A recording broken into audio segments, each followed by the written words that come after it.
Les amis, on se pose la question aujourd'hui de savoir est-ce que ces villages-là sont, comment dire, se retrouvent être le siège de la sorcellerie. Parce qu'en tant qu'Africains, on a tout cet endroit qui, on appelle ça chez nous le village. Cet endroit qui est d'où viennent tes parents, tes grands-parents, tes ancêtres. Tes ancêtres, cet endroit auquel tu te reconnais, ce petit village avec des noms mythiques, parce que n'oublions pas, au Cameroun, c'est les noms des villages qui sont les plus marquants. Donc, j'aimerais d'abord commencer par savoir, Serena, c'est quoi le nom de ton village à toi? C'est des mômes. C'est des Bom. C'est des mômes. Yeah, where is it located?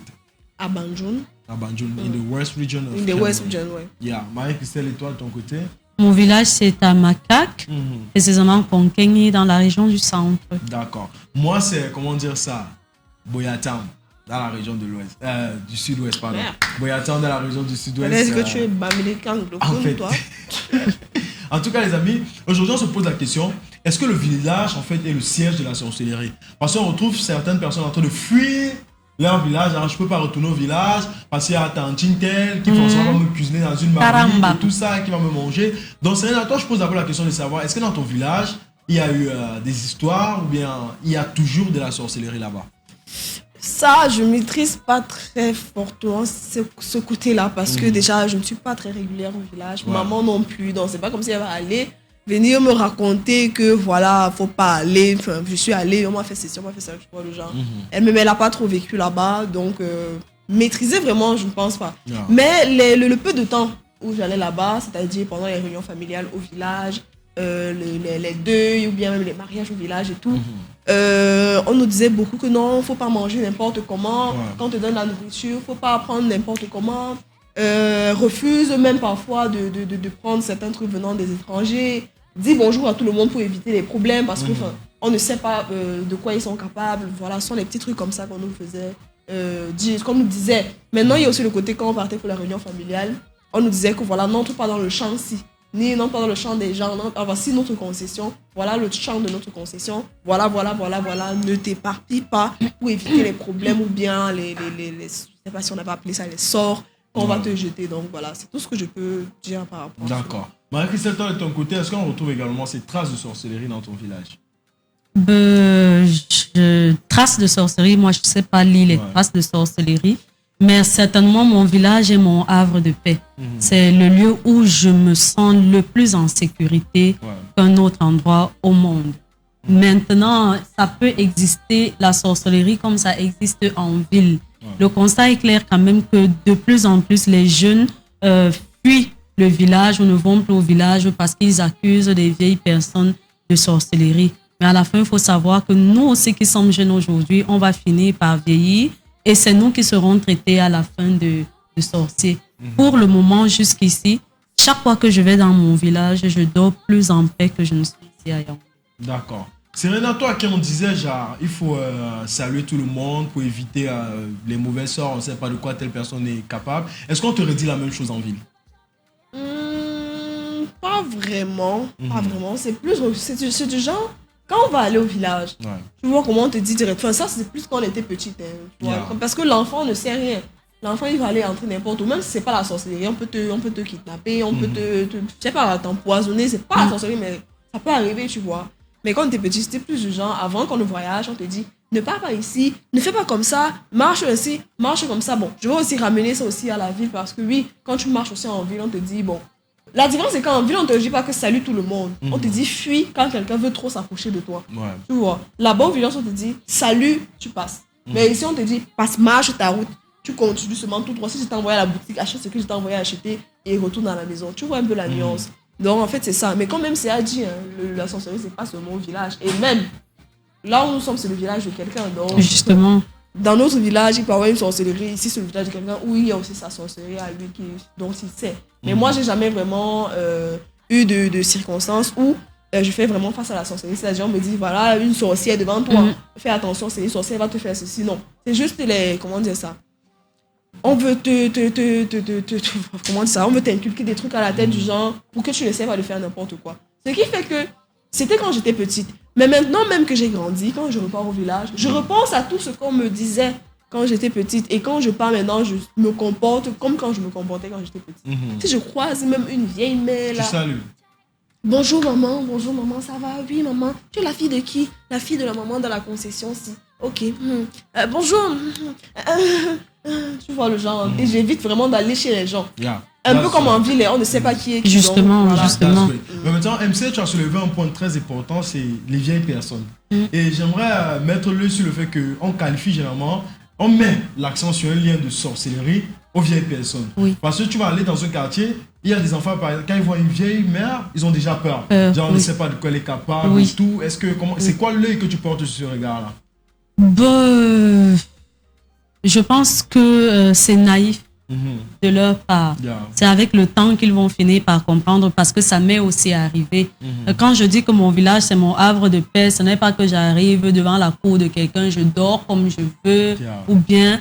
Mais, et puis, plus petite, moi, j'ai été victime des actes de sorcellerie dans mon village. Mais heureusement, ma grand-mère vivait encore et elle connaissait les secrets. Elle savait comment certaines maladies de sorcellerie se manifestent. Donc, quand j'ai commencé à voir les manifestations, elle a dit que bon, là, c'est quelqu'un qui veut juste m'essayer, quelqu'un qui veut souhaiter la bienvenue. Il n'y a pas de souci, elle est partie derrière sa case. Elle a fait une composition. À peine j'ai pris ce qu'elle avait composé, que j'ai rejeté, que j'allais déjà bien. La récomagie. Voilà, un truc comme ça. Et donc, je ne vais donc pas dire qu'il n'y a pas de sorcellerie au village où ce ne sont pas des vieilles femmes. Quand mes grands-parents aussi vivaient, à certains moments, quand il y avait des gens qui venaient rendre visite, elles vous mettaient dans une pièce et là-bas, elles vous envoient l'arachide grillé, les bâtons, les régimes de bananes pour que vous passiez tout ce temps là-bas. Et quand on entendait dehors, on lui demande, mais Maria, où sont tes petits-enfants? Elle dit non, ils ne sont pas là, ils sont partis saluer tel autre grand-père. C'est qu'elle sait que la personne qui est là n'est pas bonne, tu vois. Et aussi, quelque chose que j'ai pu remarquer quand j'ai accouché, je suis allée montrer l'enfant à mon père. Il a cueilli certaines branches qu'il a mis autour de la concession et il m'a dit que la personne qui ne vient pas avec un bon esprit ne peut pas traverser. J'ai passé environ 2 semaines que je n'ai reçu que la visite de 2 personnes. Ça veut dire que ceux qui sont même les voisins les plus proches ne pouvaient pas venir avec de bonnes intentions pour saluer mon bébé. Mais ce qu'il avait mis autour était comme une sorte de barrière. C'est pour cela que je dors bien chez moi. C'est pour cela que je suis en paix. Mais il est clair qu'il existe beaucoup plus de choses au village qu'en ville. Malheureusement, en ville aussi, j'ai eu beaucoup d'actes. Chez nous, on a par exemple le son. Le son, avant, on se disait que quand un bassa veut te faire, il part au village, il fait ça là-bas. Mais non, il peut te faire ça en ville, pendant la saison sèche même. Il suffit que ton ombre traverse son truc, il lance sur ton ombre et tu es cuite. Il n'a pas besoin d'aller au village pour ça, il le fait sur place. Il passe par quelqu'un qui te connaît ou alors il attend que tu passes et puis sur ton ombre, il fait son forfait. Toi, tu tombes malade comme si... Tu ne comprends pas. Voilà, en ville. En tout cas, pourtant, dans mon village, maintenant, le regard que j'ai sur les vieilles personnes, moi, j'aime approcher les vieilles personnes. J'aime parler avec les vieilles personnes parce que je me dis qu'avec les vieilles personnes, on apprend beaucoup. Mais ça n'empêche pas d'être prudent. Ça n'empêche pas d'aller au-delà. Je sais pas, je peux pas faire avec toutes les vieilles personnes ce que je fais avec mes grands-parents.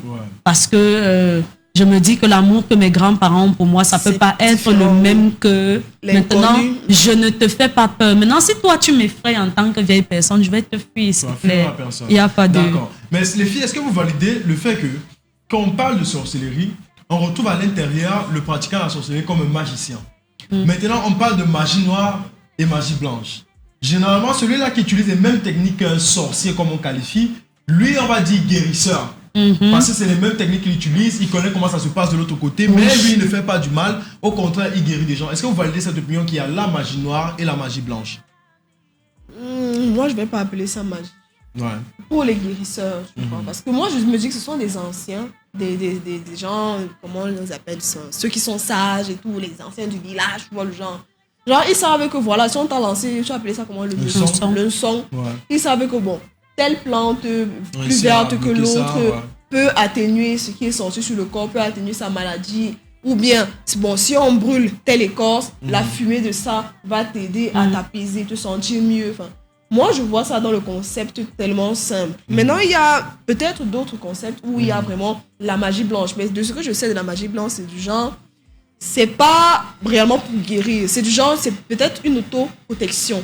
Ou alors, un truc que tu fais mais pas dans le mal, c'est-à-dire pas pour entrer dans le sombre en fait.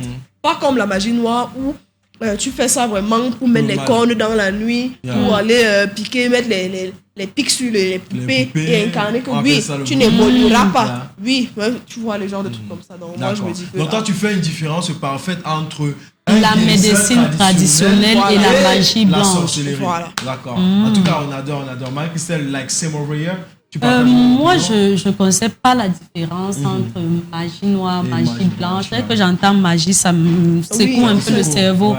Voilà, parce que je me dis, dès que tu fais la magie, c'est... Maintenant, les guérisseurs, je me dis que c'est un don. La médecine traditionnelle, c'est avoir une certaine connaissance sur les plantes, ce que nos ancêtres ont utilisé. Et donc, ce n'est que ça qu'ils remettent en pratique. Est-ce que c'est de la magie? J'en sais rien. Maintenant, quand on veut parler de protection... de quelqu'un, je ne sais pas, avec les lavages, les scarifications, si c'est ça la magie, peut-être oui, parce que certainement ils invoquent certains esprits qui doivent contribuer donc à la protection de cette personne. Mais si c'est que tout ça rentre dans la médecine traditionnelle, je me dis juste que c'est juste comment je peux dire, savoir utiliser. C'est une science, voilà. En fait. C'est une science. Ils savent quelle herbe mélanger à telle autre chose pour que quelqu'un retrouve la guérison. En tout cas, on va revenir sur la différence que Serena a fait où elle parlait de magie blanche et de magie noire. Oui. On va se rendre compte que si peut-être au village, ta grand-mère te dit que prends cet œuf, chaque matin, tu casses ça, tu te laves avec, tu frottis ton visage. Quand tu sors, personne n'aura un mauvais œil sur toi et tout. C'est de la magie que tu es en train de faire, mais la magie blanche, et ça tu comprends. La magie blanche, c'est là que tu te protèges. Tu vois, là tu te protèges. Il y a plusieurs trucs qu'on peut te dire. On peut dire peut-être prends un serpent, tu mets derrière ta maison. Quand tu vas mettre le serpent, la personne ne va venir. Pour quelqu'un d'autre, c'est bizarre. Mais pour toi, c'est la magie blanche parce que tu te protèges. Maintenant, celui-là qui prend le serpent, il ramène le serpent derrière la maison. Mais le serpent a l'utilité de partir dans les maisons des gens. Voler les portefeuilles. Voler ceci, tu vois. Lui, il fait de la magie noire. Donc là, je sais pas, on qualifie le cœur. Soit tu as un cœur blanc, qui signifie la pureté, genre tu es juste là pour toi, tu veux te protéger et tout, soit tu as un cœur noir, que tu veux juste faire du mal. Okay. Les gens pour sortir, j'aimerais... Attends, avant ça, Peter, j'aimerais souligner 2-3 petits points. Ça, c'est ce qu'on dit juste selon là où on va entrer maintenant. Mais généralement, de ce que je sais de la magie blanche, c'est la franc-maçonnerie, la rose-croix, c'est ça la magie blanche, dans les normes. Maintenant, magie noire, c'est tout ce qui concerne sorcellerie, tout ce qui concerne invocation, ou autre chose. Par exemple, tu as pris l'exemple de celle qu'on dit, voilà, tu vas prendre l'œuf, faire comme ça, puis mettre sur ton visage pour éviter le mauvais œil et tout. Je ne vais pas... Il y a certaines croyances, il y a des gens qui vont croire à ça. Mais moi, je vais dire, je ne vais pas croire à ça parce que... Je ne sais pas dans ma culture, en fait, mais ça peut exister, d'un sens. Maintenant, il y a toujours les retombées à tout. Tu peux te dire que je mets... Comment on appelle ça? Je mets l'écorce ici, au coin de ma maison pour me protéger. Bon, tu as peut-être pris ça au village pour venir mettre ça chez toi. Tu as vu un père du village que papa, je veux une protection. Tout comme tu veux prendre en ville, comme même ça dit. Oui, mais je parle du village pour rendre ça plus lourd en fait. Tu vas au village, tu vois un ancien, ça, un père là, voilà, papa, fais-moi l'écorce de protection. Tu rentres en ville avec, tu mets chez toi, c'est ton écorce de protection. Mais est-ce que tu sais ce que le père a invoqué dans cette écorce pour mettre chez toi? Est-ce que tu sais ce qu'il a invoqué dans cette écorce? Est-ce que tu sais ce qu'il a causé avec ses esprits pour pouvoir ramener ça chez toi de cette façon? Je sais pas. Ça peut être naturel, ça peut être de bonne foi, mais on n'est jamais trop sûr. Autant mieux prier, dire à Dieu que Seigneur protège ma maison et ça passe. Je voulais dire que tout acte qu'on pose, même quand on prie, le Dieu qu'on n'a pas encore vu sont des actes de foi. Pareil qu'on prenne quelque chose et qu'on accroche à la maison et qu'on espère que ça nous protège. Moi, je crois fermement à tout ce qui est traditionnel. Je crois fermement à tout ce qui est village, à tout. Je ne suis pas en train de dire que toutes les traditions du village, je m'y accommode, mais je pense quand même que... Oui, quand on est au village et qu'au village, qu'on te dise que fais ci ou fais ça, moi, j'y crois fermement parce que je me dis que il y a eu des aînés, il y a eu des gens avant nous et ils ont vécu de cette façon-là que vraiment ils n'ont pas eu de gros problèmes. Maintenant, avec la mondialisation et tout ce qui existe, nous sommes même plus exposés et comment on appelle l'espérance de vie que nous on a maintenant est plus réduite que ceux d'avant. Alors que eux, ils se fiaient juste aux herbes des champs, à ceci, à cela. Quand on te soignait, c'était vraiment avec des mélanges, la boue et la salive et autres. C'est pourquoi je me dis que si on veut te soigner au village et qu'on te dit bois ci, moi je vais boire. Oui, je vais boire parce que je me dis que c'est du bon. C'est du bon. C'est encore. C'est ce qu'ils font. Oui, c'est la nature. D'accord, mais concernant les croyances, on ne va pas.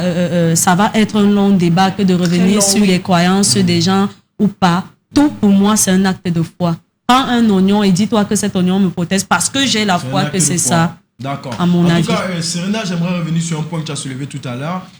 Les sectes, par exemple, comme les Illuminati, tout ça, ça ne se classifie pas dans la magie blanche. Pourquoi? Parce qu'à l'intérieur de ces sectes, on retrouve des actes barbares, qui est par exemple faire des sacrifices comme tuer des êtres humains, boire du sang, qui sont des actes noirs. Donc forcément, les sectes, on les classifie dans la magie noire. Est-ce que quand on dit magie blanche, ça veut dire le bien? Regarde, there is something I read on it, right? J'ai lu ça, voici ce que ça dit. Quand on parle de magie blanche, c'est du bien. C'est que du bien pour soi-même, qui ne nuit à personne. C'est ça, tu comprends. Mais on utilise les mêmes méthodes que l'autre qui fait la magie noire, mais l'autre veut nuire. C'est un peu comme si nous tous on aspire à la richesse. Moi maintenant dans mon village, comme tu as dit, je me rattache à cet oignon. Que quand je dis que l'oignon, si je porte ça, forcément je vais devenir riche. Là je fais de la magie, mais je nuis à personne. On appelle ça la magie blanche. Parce que quand c'est magie, c'est mauvais. Mais c'est de la magie blanche. Là, on ne critique pas ta croyance. Mais maintenant, on a l'autre également qui aspire à la richesse. Et qui ne veut pas que d'autres personnes soient. Donc lui se lève et dit, bon, pour aspirer à la même richesse que toi qui as cet oignon, moi je tue, je sacrifie. Il fait déjà, comment dire, un pacte avec un diable qui est dans le noir, qui est de la magie noire. Ça, tu sais. So that's the difference they make about it. You understand? So, dear friends, quand on parle de sorcellerie, forcément, on a des histoires mythiques de sorcellerie. Oui. Forcément, l'un d'entre nous a déjà suivi une histoire. Donc, on va se partager les histoires de sorcellerie, toutes petites histoires de sorcellerie qu'on a eu à capter quelque part. Mais avant ça, on va prendre d'abord les messages, les amis, parce que forcément, on a besoin de votre point de vue. Le village comme siège de la sorcellerie, est-ce que vous validez? Let's take your voices, dear friends. Ouf. J'ai à lire ce matin. Yeah, let's go fast. Moi, mon village, c'est Bonenjan, dans la région du littoral. Yeah. Okay. Moi, je pense que le village est le siège de la tradition, de la culture. C'est au village qu'il y a le plus de gardiens de nos traditions. La sorcellerie, ici, est la mauvaise utilisation du contrôle que certaines personnes ont de la nature, dont elles sont partout. Finalement, je pense qu'il y a plus de sorcellerie en ville qu'au village. Parce que pour moi, il y a plus d'intérêt ici. Il y a plus d'intérêt ici en ville. C'est Naga depuis Yaoundé. Oui. Ok, Naga. Pour moi, la sorcellerie est partout, même en ville. Si quelqu'un dit qu'il va t'atteindre, il peut le faire. Yeah. Le seul moyen de fuir la sorcellerie, c'est la prière. Coucou les ouches, moi mon village c'est la magie. À chaque fois que tu pars présenter ton fiancé là-bas, en rentrant ta relation finie sans vous mentir. La veille de mon village, ne blague pas côté sorcellerie. Ouais, Asia. Moi, je suis yabassienne et quand je dis cela à quelqu'un, la personne me dit que le degré de sorcellerie est élevé. Donc, dans mon village, non, c'est la patte. Même si je ne suis pas d'accord. La sorcellerie de la ville a déjà pris le relais. Laissons nos grands-parents tranquilles. Je parle en connaissance de cause. Léonie Caprice. J'ai pas dit le contraire. Elle n'a pas dit le contraire. Vous dites la même chose. Ouais. Bonjour à vous sur le plateau. Bonjour. Parlant des vieilles personnes qu'on a tendance à qualifier de sorcières. J'ai une situation où je vis. C'est une grand-mère et elle vit seule. Ce qui m'inquiète un peu, c'est vu son âge. Pourtant, elle a les grands-enfants et les proches. Elle est gentille avec moi. Aujourd'hui, elle m'a même offert un parfum. Mais moi, parfois, je suis un peu distante avec elle parce que j'ai un peu peur. Du coup, je suis un peu embarrassée par rapport. Wow. En tout cas, est-ce que vous êtes parenté? Est-ce que tu connais ses enfants? Les parfums. Est-ce que en tout cas, il y a plusieurs composants. Une grand-mère comme ça qui ouvre encore les parfums, pense à elle achète. Là, on revient sur l'idée des vieilles personnes. Tu vois? Non, l'idée en général, même un jeune comme ça peut m'offrir le parfum. Mais ça va faire toujours bizarre. Et puis, elle précise bien que la dame a des enfants, mais elle vit seule. C'est pourquoi je demande, est-ce que tu as des liens avec ses enfants? Est-ce qu'avec elle, vous êtes parenté? Il y a un style de cadeau que certaines personnes peuvent t'offrir et d'autres pas. C'est pourquoi je me dis... Elle m'apporte le manioc. Oui, on sait qu'elle pas au champ. C'est pourquoi je demande, est-ce qu'elle travaille encore? Elle t'offre des parfums, elle les prend où? Tu vois un peu, parce que... En tout cas, parce que moi, je vais entrer dans une petite anecdote avant de prendre les histoires. C'est du genre, dans notre quartier où moi j'ai grandi, il y avait un père qu'on appelait Bacon, si on peut dire comme ça. Lui, il était qualifié d'homme noir. Je vais le dire tout doucement comme ça, d'homme noir. Ce qui faisait en sorte que presque tout le monde au quartier avait peur de lui. Mais maintenant, moi, en tant qu'enfant, j'aimais ce père. J'aimais voir ce père marcher au quartier, il était cool. Donc je me retrouvais à être le seul enfant du quartier qui saluait toujours ce père. Maintenant, à force de saluer le père, les week-ends, j'ai envie de voir le père et dire genre comment il va. Je me retrouvais chez lui. Sa femme me donnait toujours le pain avec le beurre, genre des trucs comme ça. Je m'amusais tellement bien chez eux. Mais quand je sortais de cette maison Serena, tout le monde au quartier, même les enfants étaient en mode celui-ci va faire quoi là-bas? C'est aussi un sorcier. Et tout. Et honnêtement, j'ai jamais vu un acte de mal venant de leur côté. C'est des bonnes personnes. Oui. Moi, voici aujourd'hui, est-ce que j'ai perdu mes 44 dents juste parce que je parlais chez ce père et tout. Donc, des croyances parfois, gardons ça et essayons de vivre la vie. Serena a dit, la prière, c'est très important. Parce que quand tu es dans ton coin et que tu pries, même si tu fais face à une personne qui est qualifiée de sorcier, il ne peut rien. Et maintenant, de l'autre côté, on retrouve l'attachement traditionnel. Si ton père te dit, comme on a dit à MCQ, ce truc que je mets, si quelqu'un vient traverser ça, cette personne part avec des mauvaises intentions pour venir te voir. Personne n'est venu, on voit que et effectivement, il faut respecter la tradition. Il faut respecter ses croyances. Donc, dear friends, thank you for little messages. But before we leave, let's take like 30 little seconds to give like a little story of witchcraft. Moi, j'ai commencé par moi. Oui. Dans le village de ma mère, n'est-ce pas? Il y avait un père, on l'appelait Nyamoringaba. Lui, maintenant, ça part de son fils. Il était accusé.